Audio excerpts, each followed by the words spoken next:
But we begin with 7 Action News reporter Kim Russell with more on how schools are reacting. Kim? Yes, I reached out to about a dozen local school districts, and they're all talking about these new mask recommendations. But one thing is clear, they also are very used to getting conflicting information from experts. At Drake Sports Park in West Bloomfield, children enjoyed summer as they prepare to return to school. There's a big question on the minds of some parents and school leaders: to mask or not to mask.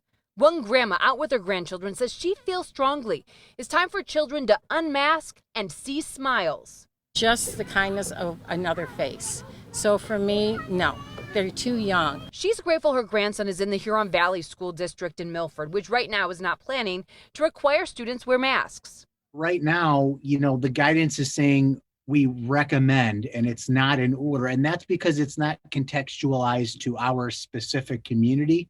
Huron Valley Superintendent Paul Salas says after the CDC and the Michigan Department of Health and Human Services said masks are recommended for unvaccinated people over age 2, his district worked with the Oakland County Health Department to analyze risk. About 70% of people eligible in his community are vaccinated, and cases have been low. So during summer school, the school district left it up to parents.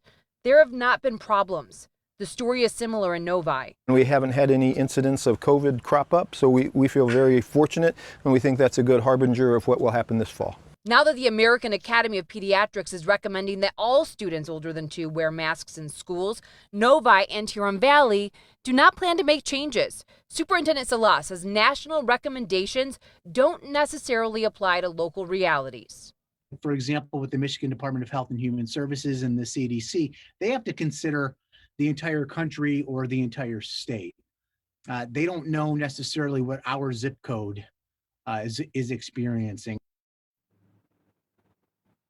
And Superintendent Salas says it might even be different district to district locally, what should be decided based on health expert recommendations locally. So you may see different schools in our area making different decisions. And some school districts that I reached out to today, they tell me they haven't yet made a decision as to what they're going to do when it comes to mask rules for students come fall.